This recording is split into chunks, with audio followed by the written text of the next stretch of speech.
Hello everyone, welcome to today's episode of Pictures on My Mind. I'm your host, Edward Thompson. Today it's a new world, a brave new world of live interviews, and I'm here with Cameron Scrimgeour, not only a remarkable, wonderful photographer, just put out a new zine, which has given me shelter. He has a tremendous taste in glasses. Cameron, thank you for joining us.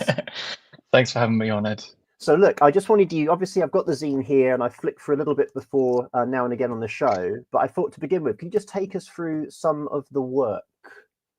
If Yeah. that's all right, and maybe just chat a little bit about yourself and your process while you're doing that.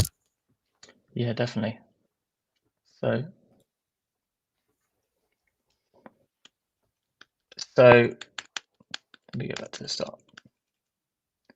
So this work is called Give Me Shelter. It didn't start with an idea, this project. This was literally just me going around my hometown and taking pictures of things I saw, walking around, in loops, almost in the process of a street photographer, I suppose, just walking around. And over time, in combination with what I was going through in my life, I just my experiences started getting sewn together. Like I saw the theme of buses and bus shelters. Like I just noticed, like I'm shooting a lot around the bus station, stuff like that. So there could be a thread here. I didn't know what. Felt like it just sort of found itself. And so, yeah, after 2 years of taking pictures around town, um, taking portraits of people, landscapes, these sort of abstract ones through bus shelters. Yeah, I kind of just found it felt like there was a story here, sort of an exploration of class in Britain, I suppose, my relationship to it, my place, also like the state of England currently, since COVID and how, it's changed in a lot of ways. But also in there, I think is my own personal struggles, um, mental health, stuff like that, and sort of, yeah, just using photography as a process to clear your head and find meaning and, yeah, just explore. And Just staying on this, amazing. Go back one. Just staying on this one shot. The thing is, right, for amateurs, a good landscape photograph is the place you go where everyone goes on a holiday that's very beautiful with amazing light, and you can literally see the marks on the ground where the tripod's always put because everyone's taking the same photo. Like, one thing that draws me to photography, especially this kind of photography, is like, this is a beautiful and surreal landscape shot. I've always been attracted to advertising billboards, either at night where there's no thing and they're glowing, or just this where it's been torn down. It's very mysterious. Yeah, it's got so much weight going on with it. And yet I can imagine for so many people who look at that and be like, that's not a very good landscape, but this is it, man. To me, this is it. This is what I'm here for. And it's obviously that's what you're here for, and that's why it drew your eye. yeah, definitely. But yeah, it's a one thing. I mean, just going through the work that we've already seen, it's so diaristic as well. Like you say, it's very personal work, and I like that some shots these people you've encountered. And you're a great portrait photographer, man. I was checking out your website. Your portrait section's fantastic, but Thanks. also it's your kind of like almost like first person Cameron vision. I don't know if that's the right way of saying it. Like some of these shots, you can see it's like you looking, but other ones seem much more poetic. So if you just skip back a couple, there was one where it was just going through, yeah, like this. This is like no, sorry, that feels like it's you. That feels like it's your. Was that intentional? Was that something you considered? No, not really. I mean,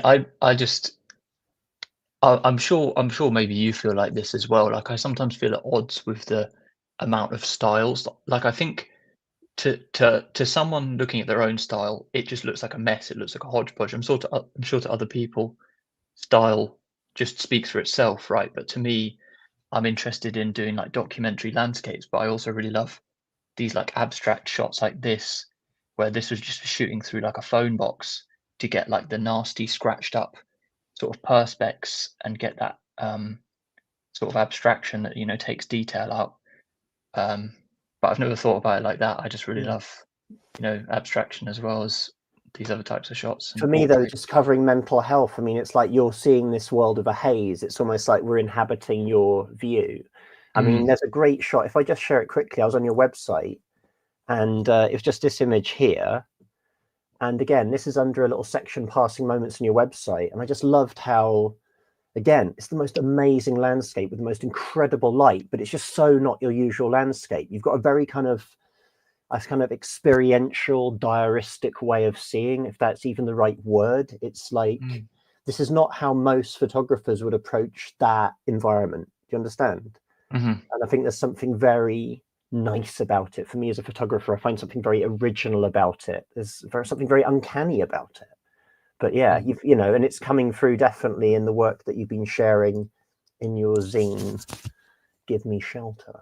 Yeah, keep going, Cameron. Keep going. Let's see some more. Okay. Where did we get to? Yeah, you've put a lot of your portraits are always in this kind of light. They're kind of glimpse light. The exposures are fantastic. How do you come to photograph these people for your zine? It's just approaching them and asking them, you know, maybe I'll give them a compliment. I'll say, hey, how you doing? You know, you look really great in this light. I'm just wondering if I could take your picture. Quite often people say, why? Why do you want to take my picture? Which makes sense. And I just try to explain to them, I'm a photographer. I take pictures around town, and, you know, don't know, there's just something that drew me to you. Do you mind if I take your picture? Yeah, and that's it. I feel I'm very much motivated by the light and the scene. I'll sometimes take a portrait of someone if I feel they're interesting, but I think I'm very conscious that for me, a successful portrait, all these things come together, and you know, just being aware about the background like that is important to me as well as, you know, the light and the person. I love this shot. You actually, when I got your zine, you sent me that as a print, and I'm a proud owner of this little guy that goes in the zine. It's such a lovely moment. Tell me about this. How many frames did you take before getting this shot, or was that just a one-off? I think that might have been the first one. I think I probably took two. Yeah, but it's just one of these moments where it feels like sort of time slows down. Like, I love how she's separated from everyone else in the background, and it looks like, yeah, she's having this quiet moment in the great light that just makes her a silhouette. Like, it's kind of hard to see, but I think she has her eyes closed too. I don't know whether she was actually had her eyes closed or she just blinked. But yeah, It feels like really that one. meditative for me. Like, she's kind of outside of kind of the main reality there, the hustle and bustle. She's in her own little world, and yeah, it's just a wonderful capture, man. It's fantastic. Thank you. I guess that funny question when people are saying, oh, what are you doing? Why are you photographing? Well, in the beginning, I did like photographing because I could when I was in France, and it felt like I had like a special power because I wasn't me, I was Ed in France. I mean, there's a sort of a brutal honesty when you're shooting where you live and people are like, what are you doing? It's like, well, I'm just photographing and I'm local. There's no kind of blag. You're like, this is just what I do. I think there's also an immense power with photographing where you live because you're able to dip into it and again. The amount of photographers you see who have to tell themselves to go somewhere far, they do shoot for a week and then they can't add to it until they go back. A project like this, you can just keep adding to again and again and again.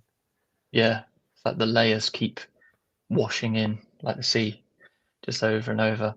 But I feel it's really difficult actually to shoot. I'm sure everyone has resistance with anywhere they shoot, but I feel, especially shooting where you live all the time, there's so much resistance to not do it because it doesn't, where you live doesn't look like anything. It's where you live. It's filled with like the habits and memories of your life, and it doesn't look interesting like going to a city or going to France or something like that. So yeah, I feel But it's there are difficult. certain ways of making the mundane seem quite splendid, and I think you've found them. And a lot of it's to do with your perception and your use of light. So let's just keep rolling, man. Let's see some more pics. See some more pics. Yeah. Yeah. I mean, again, this is like people being like, it's a photo of nothing. I can't see it. And it's the kind of photo that like you put on Instagram and people just wouldn't even connect with because like trying to view that small, it just didn't work. This is an image that's meant to be viewed large. There's so much going on, but it's the reflection of the water, it's the mirroring of the trees, the mirroring of the buildings, the people stood there, the buses. There's so much going on. And if you reduce that to the size of a blooming smartphone, you lose it all. So, you know, it's great. This is it. Yeah.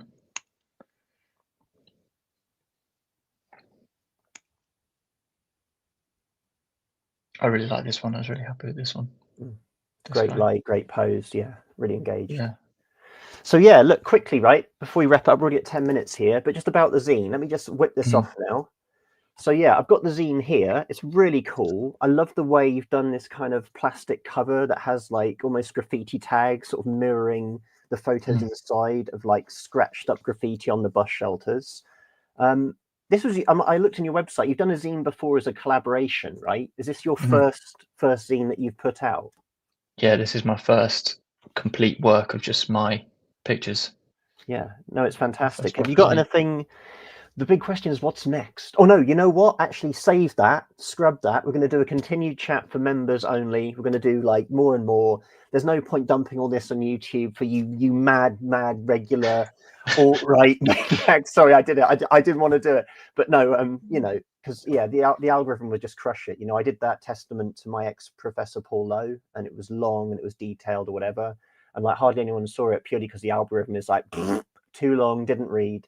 So just for the sake of getting this out to the maximum amount of people to see your work, I'd say let's end it here, but we will continue this chat now. But for now, we're going to stop here. And yeah, thank you all for watching. I'll drop a link to pick up the zine from Cameron. And yeah, there we go. Thank you. Thanks, Cameron. Thank you. Thank you. Okay, so if I end that stream,